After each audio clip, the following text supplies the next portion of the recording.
Hello. Hello, Rosebuds. Welcome back to the channel. Thank you so much for joining us today. Chances are, if you clicked on today's video, it is because you are like me, married and without children. Maybe you're just dating without kids, or maybe you're a recently empty nester, but either way, I'm here to kind of help you come up with some traditions to enjoy the holidays that are surrounded by you and your spouse or significant other during the holiday season. So let's get into it.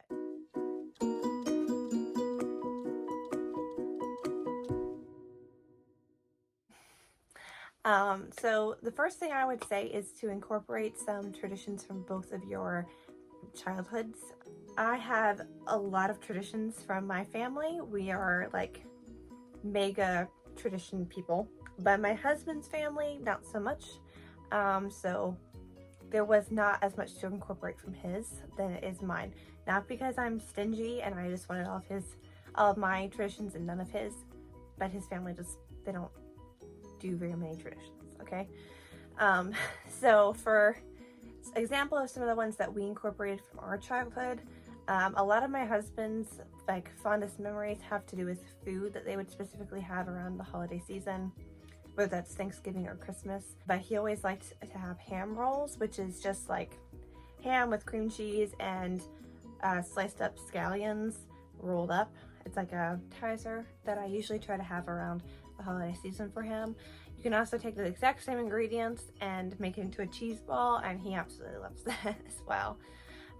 Sometimes when he's reminiscing about his grandparents who have passed away, he will want a peanut butter sheet cake, and that's something his grandpa used to make, and I will occasionally make it for him as well, though mine has never turned out correct. I've had it the way his mom makes it, and mine is never that way, but he appreciates the effort that I put into it, I guess, because I'm not much of a baker.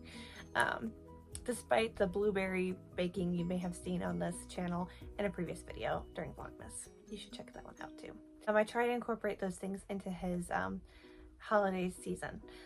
The other thing specifically with Christmas is that his parents growing up did a very specific a way of gift giving, I guess you could say. They always got one want, one need, one watch, one read growing up. So essentially they would get something that they wanted, something that they needed, something to read, and something to watch.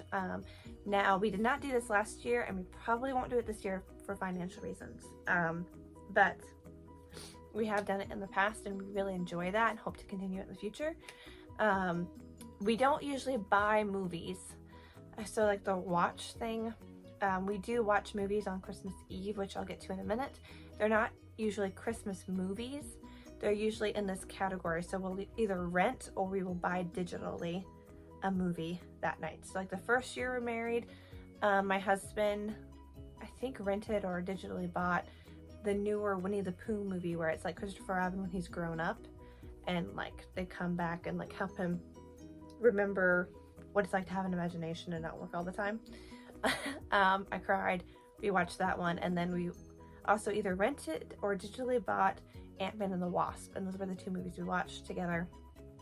Last year we didn't rent or buy anything. We had Disney Plus, which we still do. I highly recommend it, by the way. Watched Mandalorian season 2, and we like binge watched that Christmas Eve. But we try not to own DVDs for the most part, so we don't incorporate that in the same way that he did growing up, okay? So that's pretty fun as well. Now, my family, we are tradition crazy, and it's my favorite thing about the holidays. Like, I don't even need presents if I can have my traditions. Christmas Eve for me has always been my favorite part of the Christmas anything is Christmas Eve. That's when all the stuff goes down. And growing up, I have all sisters. I have 4 sisters. We're all very spread out through age. The oldest is 31. The youngest has just turned 14. Yes, 14. Growing up, we would all sleep in the same bedroom on Christmas Eve. And that was one of my favorite traditions because we always slept in my older sister's room, and we would stay up all night watching Christmas movies and talking and trying to guess what it was that we got for Christmas. Well, obviously it's just my husband and I, and we always sleep in the same room.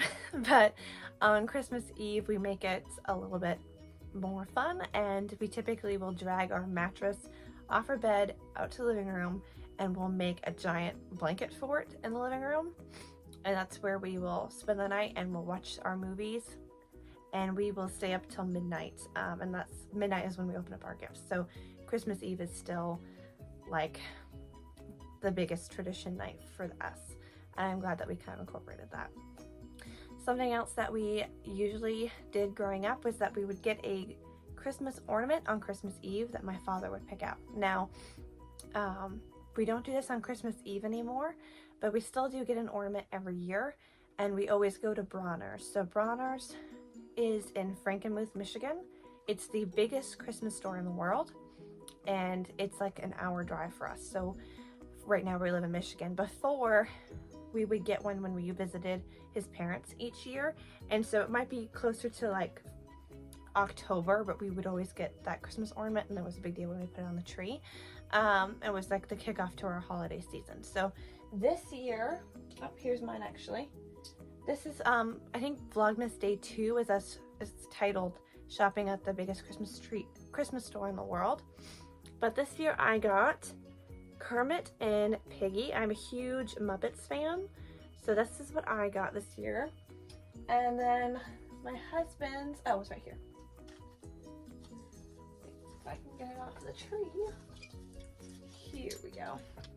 He got A Nightmare Before Christmas ornament of Jack Skellington reading The Christmas Carol in his bed, and it also has a little puppy there.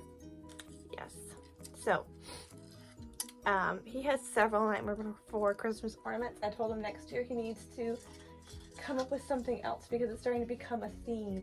Now, food, as we all know, is a really big part of the holiday season. But for Luke and I, there's just two of us. So making a traditional Christmas meal, it can be really overwhelming, and we don't eat that much food, okay? The first year Luke and I were married, my husband was working for Gildan factory. My husband worked at this warehouse, and they gifted a Christmas ham to everybody one year, and it was a huge ham, okay? And it's two of us. But my husband was very sweet, and he made a traditional Christmas dinner because I was sick our first year, and he spent hours glazing this ham, and it was delicious, but I couldn't eat very much of it, so we froze it, and it was still in our freezer 2 years later. So after that year, we didn't do the traditional Christmas dinner again. We decided that we would just like make something different and exciting, or like something that's more expensive that we wouldn't usually eat, but we would always make it at home, and it would change every year. So the year after that, we had steak and like potatoes and stuff. Steak is something very unusual for us to have because it's so expensive. And then last year we did nachos texanos because we were really missing the Mexican food that you can get in the south of the US. So we made it at home. We haven't decided what kind of food we're gonna have this year. That's usually Luke's thing, but I'm sure it'll be delicious. We've talked about doing fondue in the past and hot pot and a couple of other things, but I don't know what we'll end up doing this year. We'll see. I'll probably block it. But that is kind of a way that we make Christmas a little bit special. We also eat our big like Christmas meal on Christmas Eve again, because that's when we do most of our stuff is Christmas Eve. And then we usually on Christmas morning we have a really big breakfast, which was kind of both of our family's traditions, was to have breakfast with everybody. So it depends on what we have. Sometimes we'll just have like bacon and eggs, and my husband loves to have corned beef hash, which is just like pure dog food. I don't know how he eats it, but he always has it on Christmas. And last year I made cinnamon rolls and blini, which is like a Russian crepe. And I made gushonka, which is like a Russian caramel sauce made of sweetened condensed milk. They do it other areas in the world too, but I grew up having it in Russia.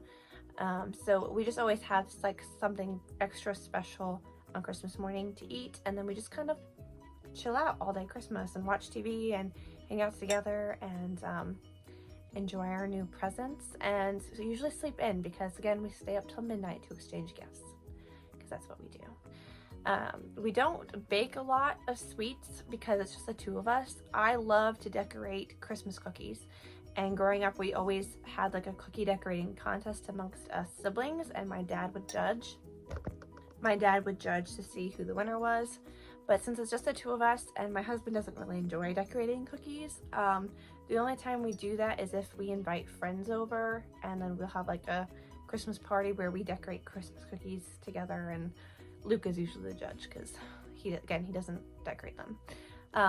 And even myself, while I enjoy it, I'll decorate maybe 5 cookies and then I'm done. Like I don't want to do it anymore. Another thing we try to do is we have something special to drink, usually while we decorate the tree. So that could be anything from like hot cocoa to my husband has a punch that his mother makes for the holidays that he loves. It's 7-Up, pineapple juice, and sherbet. And so sometimes I'll make that for the two of us to have, or we'll just have sparkling cider or grape juice. The grape juice is my favorite. Neither one of us drink alcohol, so that's usually what we'll have, is just those types of things. Or I might buy like a specialty coffee.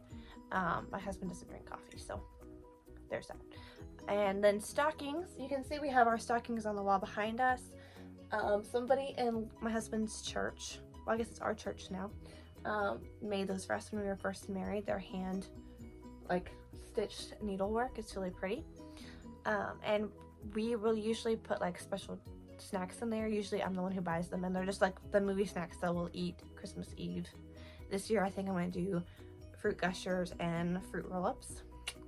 I keep looking at them at the grocery store and I'm like, I'm going to hold off, and those are going to go in our stocking this year, because if I buy them now I will eat them before Christmas, because I love gummies. I just love them. Last year I also got some Pilot pens and put them in my husband's stocking because he's obsessed with those. Those are his favorite pens, and I'm not allowed to touch them apparently. But I hope this gave you some ideas of ways you can have fun with your spouse, even if you don't have kids. It can be difficult because a lot of the holiday season is geared towards children, and while I think that's awesome and kids should have great memories, I have great memories from my childhood at Christmas time, it can be hard when it's just you and your spouse, especially if like all of your other siblings are married with children. It can just be a lot. So it's been fun to make traditions with my spouse, and if we end up having kids, I think a lot of our traditions are things we would continue, and just have fun by ourselves. I think it would be a lot of fun. I don't know. I'd be interested to see how it goes.